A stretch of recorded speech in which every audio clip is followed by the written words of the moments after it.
दुर्लभ गुरु का साथ, दुर्लभ उठना गुरु नजर, दुर्लभ सिर पर हाथ, दुर्लभ गुरु संकेत है, दुर्लभ तत्पालन, दुर्लभ से दुर्लभ रहा है समाधि धारण।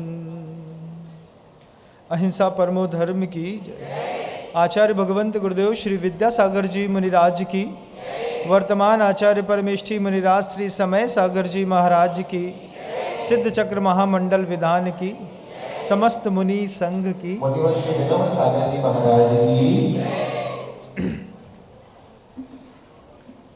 जैन संस्कृति गुणग्राही संस्कृति है। यहाँ पर आज तक किसी व्यक्ति की हमने पूजा नहीं करी। नमो अरिहंताणम बोला तो किसी का नाम लेकर के नहीं बोला। जितने अरिहंत हुए हैं सबके चरणों में बारंबार नमस्कार। नमो सिद्धाणम बोला तो सिद्धों के नाम पता नहीं है। जिसने भी उस पर्याय को प्राप्त किया है, उस पद को प्राप्त किया है, उनके चरणों में नमस्कार। नमो आयरियाणम बोला तो कभी आंख बंद करके एक व्यक्ति को नहीं पूजा। आचार्यों के उस गुणों की ओर दृष्टि गई और जिसके अंदर वो गुण मिले उनको हमने चरणों में, उनके चरणों में बैठ करके नमस्कार करके अपने आप को धन्य धन्य महसूस किया। जैन संस्कृति ही है गुणग्राही संस्कृति। बड़े बड़े आचार्य हुए। कई लोगों का ऐसा कहना है कि साधुओं को सिर्फ आत्मा की बात करनी चाहिए, आत्मा आत्मा आत्मा। लेकिन बड़े बड़े आचार्य हुए, उन्होंने आत्मा की बात तो करी, लेकिन आत्मा की बात करने के साथ साथ और भी लोगों को ग्रंथों में स्थान दिया। जिनके जीवन में संयम नाम की कोई चीज नहीं थी, ऐसे लोगों के गुणगान करते करते आचार्यों की जिह्वा थकी नहीं। संयमी होकर के असंयमियों का खूब गुणगान किया। महापुरुष जीवंत है इस सृष्टि पर। आचार्य, उपाध्याय, साधु, अरहंत, सिद्ध, बड़े बड़े महापुरुष इस सृष्टि पर जीवंत रहे। लेकिन आचार्यों ने सिर्फ पंच परमेष्ठियों का गुणगान किया हो ऐसा नहीं है। महापुरुष के साथ साथ महासतियों का भी नाम इस धरा पर हमेशा जीवंत रहा। और महासती तो बहुत दूर खड़ी है।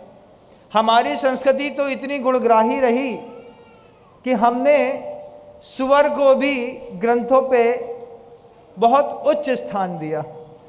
जब कभी भी गुरुदेव सुअर और सिंह की उस लड़ाई की बात करते तो गुरुदेव हमेशा ये बात कहते कि तन का सुअर तो कर्म की निर्जरा कर लेता है, लेकिन सुअर कभी संसार से मुक्त नहीं हो पाता। एक सुअर की कल्पना करिएगा कभी, जो गर्मी के दिनों में बिल्कुल गंदी नाली के अंदर बैठा हो और नाली के अंदर भी आधा फीट अपना मुंह घुसा करके वहां से अपना भोजन इकट्ठा करता हो। वो सुअर कैसा होगा जो मानव के मल को खा करके, जिसके मुंह में आधा मानव का मल छपा हो। कल भी कल्पना करो पहले, फिर देखो कि वैसी उस पर्याय में जाने के बाद भी उस सुअर के अंदर जो है जैन शासन की रक्षा करने का भाव पैदा हो गया। गुफा में मुनिराज बैठे थे, वो सुअर मैला खा करके आ रहा था, मुंह में मैला छपा था, आधा शरीर गीला था उसी नाली से। थोड़ा सा ऐसा झटकारता तो आसपास के 15 फीट में नाली के दाग लगा देता, लेकिन आत्मा उसकी भी बेदाग निकली। शरीर से दागदार लोग आत्मा से कितने बेदाग निकले, सामने सिंह को आकर के आते हुए देख करके ही भाप गया। सिंह ने बोला नहीं, सिंह ने कुछ कहा नहीं, भाप गया वो तन का सुअर और मन का धर्मात्मा। हमारे घर के अंदर शरीर से तो बिल्कुल गोरे नारे चित्थे लकड़े लड़के पैदा होते हैं। इतने स्मार्ट लड़के आजकल बिल्कुल गोरे झक सफेद दूध के जैसे पैदा होते हैं, लेकिन मन के पता नहीं क्या है, मंदिर ही नहीं जाते। माता पिता से बोलते बोलते थक गए, बेटा मंदिर जाया करो, मंदिर जाया करो। वो माता पिता उसकी बात को हवा में उड़ा देता है बच्चा। तन का तो साफ सुथरा कामदेव है, मन का वो ही है। तन के सुअर तो मोक्षगामी हो गए बंधुओं, पर कभी मोक्षगामी नहीं हो पाए। एक बार अपने जीवन का अंधियारा देखना।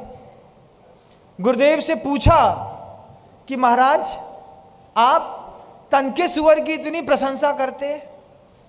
आचार्य भगवंत बोले मैं क्या करता हूं, बड़े बड़े आचार्यों ने ग्रंथों में प्रथमा नियोग में उस सुअर को बहुमान के साथ लिखा, उसकी जय जयकार करी। धन है ऐसा सुअर जो आवाज दान दे करके एक साधु की रक्षा करके और इस पर्याय को शांत करके चला गया।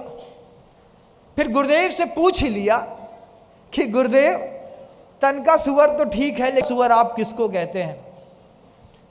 जैसे ही बोला किसको कहते हैं तो आचार्य जी अपने चिर परिचित मुस्कान से, हाँ ये पूछा ना कोई बात। फिर अच्छे से अपने घुटनों में जो हमेशा उनके दर्द देते थे, एक हाथ फेरते हुए गुरुदेव चिर परिचित मुद्रा में कहते हैं, ऐसा बोलते हैं गुरुदेव, दुस्सीले रमीए, जिसकी पांचों इंद्रियां दुस्सील में रमण करती हैं, उसको कहते हैं मन का सुअर।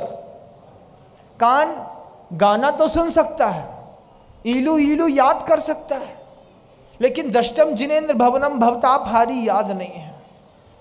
बड़ी उम्र के बुजुर्गों से, 70 साल की उम्र के लोगों से अभी पूछ बैठूं 24 तीर्थंकरों के नाम चिन्ह सहित बताओ मुझे सीक्वेंस में।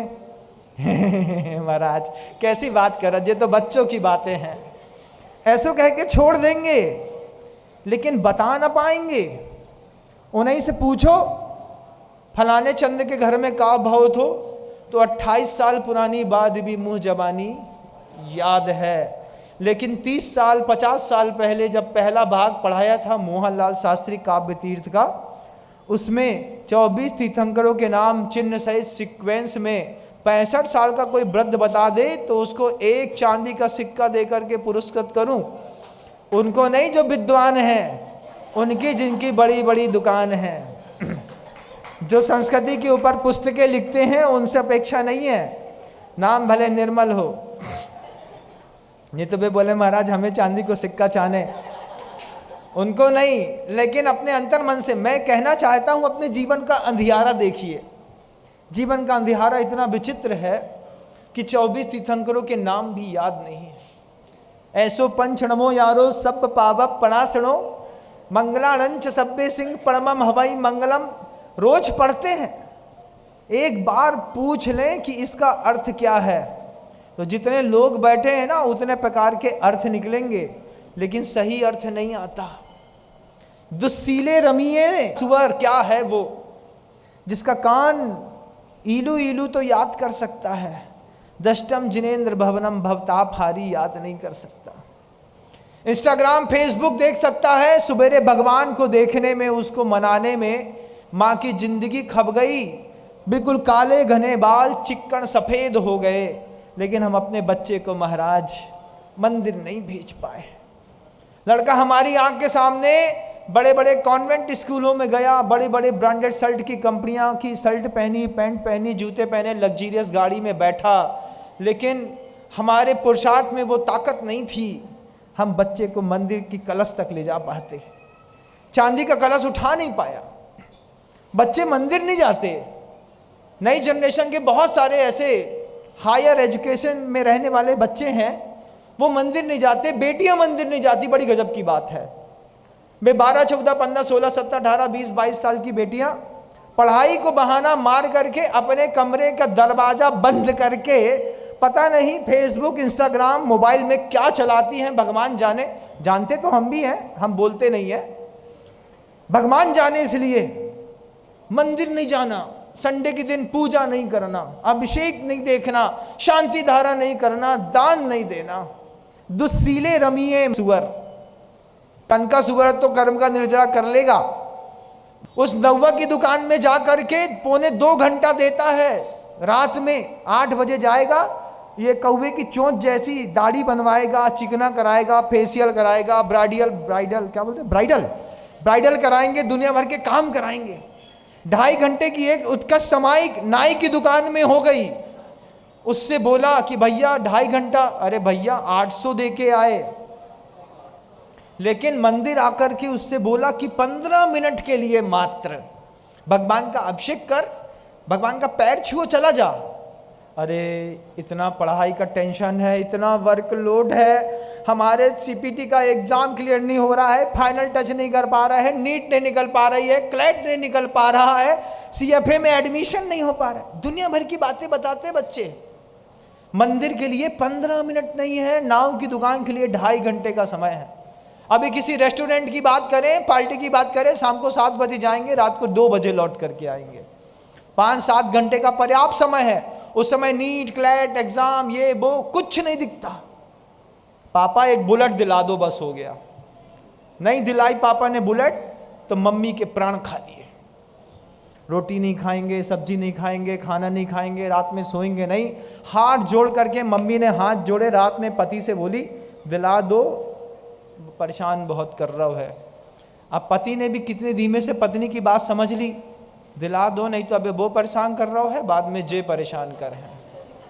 तो लड़के को बुलेट दिला दी, उसको पेट्रोल दे दिया, लेकिन मंदिर तक नहीं ला पाए।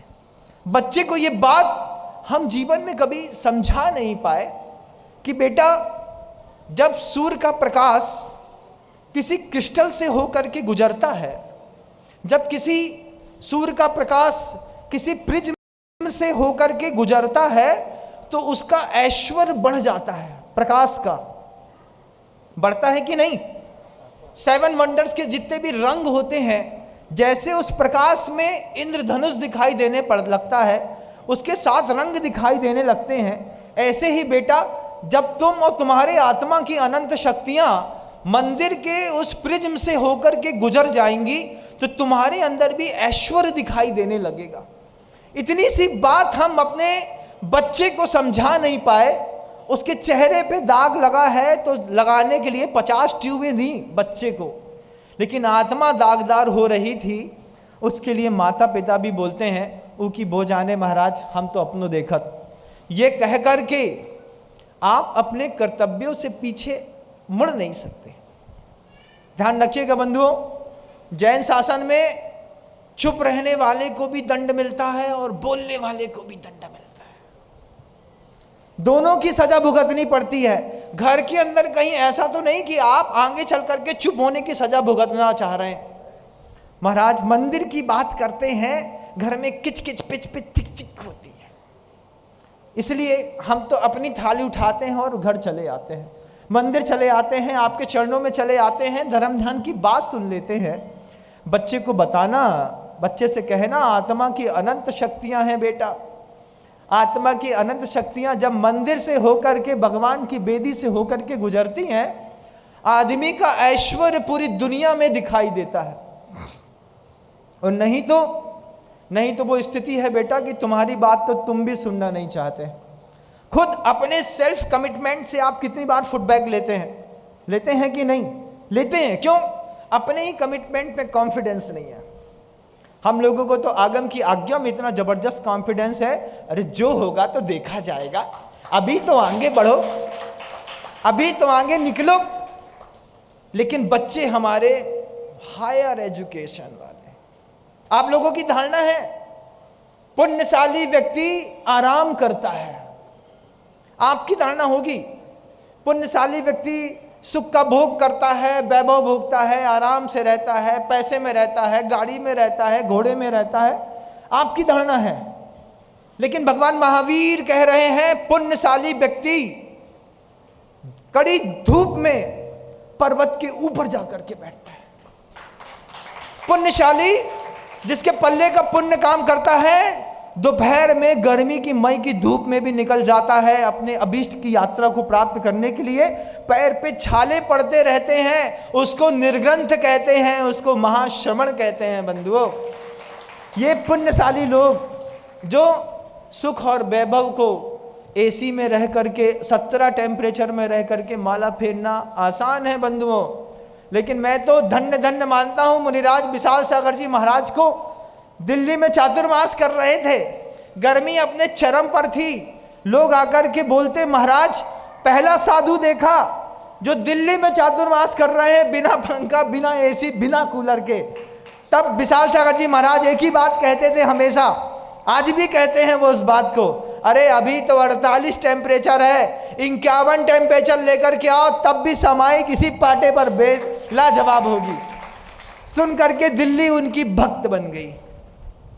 पुण्यशाली घर के अंदर नहीं बैठते, पुण्यशाली एसी कूलर की हवा नहीं खाते, पुण्यशाली सुबह सुबह सोले का धोती दुपट्टा पहन करके घर से बाहर निकलते हैं। उनको देख करके लोगों को सम्यक दर्शन की प्राप्ति होती है। लोग बोलते हैं क्या गजब का लड़का है तुम्हारा, इतना सुंदर, इतना अच्छा बॉडी बिल्डर होकर के, यौवन संपन्न होकर के सुबह सुबह रोज मंदिर जाता है, रोज प्रभु जी की पूजन और अभिषेक करता है, रोज इसको तो हम जिम में भी देखते हैं। बोले हाँ ये जिम में जाता है, लेकिन पहले मंदिर जाता है, भगवान का अभिषेक करता है, पूजन करता है, उसके बाद जिम जाता है, उसके बाद अपने लड़के को अपने हाथ से शुद्ध घी के पराठे खिलाते हैं, तब जाकर के हमारा लड़का चांद जैसा चमकता है। कई लोग दुस्सीले रमीए शब्द है आचार्यों का कि आंख, जिनका कान, जिनकी मुंह कहाँ फंसे शराब पीने में, कहाँ फंसे हमारे बच्चे और बच्चियां क्लासिक मेंथाल सिगरेट पीने में, कहाँ फंस गए बच्चे हमारे वे सड़े सड़े पदार्थ जो घर के बाहर मिलते हैं, सड़कों पर, रोड के ऊपर, नाली के ऊपर ठेला लगा करके वहाँ पर अच्छे अच्छे धर्मात्माओं को मैंने देखा सुबह मंदिर जाते, शाम को सबसे पहले फलाने चंजी के चाट के ठेला में सबसे पहले कौन खाएगा, तो जैन साहब। बेशर्मी की हद हो गई। घर के अंदर का भोजन न भाया, माँ बहन ने साफ शुद्ध आटा छान करके मर्यादा वाला आटा बना करके रोटी बनाई थी। लड़कियां कहत है रुमाली रोटी खाएंगे, शाही पनीर खाएंगे, लौकी नहीं खपती हमसे। मुसीबत है। बच्चों को कैसे समझाएं महाराज। माँ सब चीज कंट्रोल में कर सकती है। एक स्त्री के पास दुनिया का सारा वैभव होता है, एक स्त्री के हाथ में पति होता, एक स्त्री के हाथ में पुत्र होता, एक स्त्री के हाथ में पति का पूरा धन होता है। 3 तींच की स्वामिनी होती स्त्री और अपने आप को अबला कहती है, जबकि पति उसका, पुत्र उसका, पति का पूरा धन उसके पास। उसके बाद उसी की जेब से बच्चा पैसा लेकर के ठेले में जाकर के तो खड़ा हो गया, लेकिन माँ के हाथ का भोजन नहीं करता। कैसी परिस्थितियां हैं। ये हमारे यहाँ के आज की संतानें हैं। वक्त दोनों तरफ का है बंधुओं, बदलाव भी बहुत जबरदस्त है। जहां जो लड़के सिगरेट पीते थे, आज वे रात्रि भोजन का त्याग करके भी गुरुओं की सन्निधि में रोज अब एक शांति धारा करते हैं, शाम के पानी का त्याग कर दिया। एक ऐसे भी ग्रुप बहुत बढ़ रहा है, ऐसे भी संस्थानों में बच्चे ऐसे पल्लवित हो रहे हैं, बेटियां बढ़ रही हैं, जिन बेटियों को बहुत बड़ा फैशन डिजाइनर बनने की कोशिश करी, बंबई तक पहुंच गए और साधु का कोई प्रवचन काम कर गया और प्रध्व स्थली में जा करके ब्रह्मचर्य का व्रत ले लिया। ऐसी बेटियां भी लाजवाब हैं। लेकिन अधिकतम संख्या उन लोगों की है, अपने घर के अंदर उस सपूत को देखना जो लिवाइस की चड्डी पहनता है 800 रुपए की, जीन्स पहनता है 5000 रुपए का, 4000 की शर्ट पहनता है, लेकिन माता पिता के साथ कभी मंदिर पूजा करने नहीं जाता, अभिषेक करने नहीं जाता, शांति धारा नहीं करता। आचार्य कहते हैं तन का सुअर तो मोक्ष चला जाएगा। अंधियारा अपने घर के अंदर देखो, अंधियारा अपने मन के अंदर देखो, और देखो कि दूर दूर तक बैठ कर के उद्बोधन सुनने का जो आनंद आता है, उस उद्बोधन के आनंद से चेतना अंदर से रोंगटे खड़े करती है कि नहीं करती? अंदर से वो बात पैदा होती है कि नहीं कि महाराज आप बिल्कुल सही बात कह रहे हैं, हमारा पुत्र ऐसा ही करता है, कल से हम कसम खाते हैं हमारा बच्चा जब तक अभिषेक शांति धारा नहीं करेगा तब तक हम भोजन नहीं करेंगे। सिर्फ एक समय के भोजन का त्याग बच्चे को बिल्कुल लाइन अप कर देगा। माँ ने आज खाना नहीं खाया, भरी गर्मी में पानी नहीं पिया, क्यों? माँ की एक इच्छा है कि माँ कहती है कि बेटा, विनम्र सागर महाराज कहते हैं तन के सुअर संसार में रहते हैं, तू तो मेरा राजा बेटा है। सूत्र सुनाया दुस्सीले रमिए कि तेरी पांचों की पांचों इंद्रियां टीवी, लैपटॉप, मोबाइल, खाना पीना, गाड़ी घोड़ा, बियर बार इधर उधर तो मच रही हैं, लेकिन एक भी तीर्थ क्षेत्र के नाम तक पता नहीं है। 5 बड़े बड़े आचार्यों के नाम पूछ लो 22 साल के लड़कों से तो इधर उधर देखते हैं। एक बेटी से अभी हमने इंटरव्यू ले लिया कमरे के अंदर, बोले हम इतना पढ़े हैं, इतना पढ़े हैं, इतना पढ़े हैं, 4 गोल्ड मेडल हैं लेकर के आई। हमने कहा 5 बड़े आचार्यों के नाम बता दो, हम मान जाएंगे कि तुम्हारे माता पिता ने तुमको अच्छी शिक्षा दी है। उसमें 5 बड़े आचार्यों में आप आश्चर्य मानेंगे, सबसे पहले आचार्य रजनीश का नाम लिया, हमने माथा कूट लिया कि बड़े बड़े आचार्यों के नाम में आदमी को ओशो का नाम तो याद है, लेकिन आचार्य भद्रबाहु, आचार्य महावीर कीर्ति, आचार्य ज्ञान सागर जी महाराज, आचार्य विद्यासागर जी महाराज जैसे 5 आचार्यों के नाम नहीं बता पाते लोग।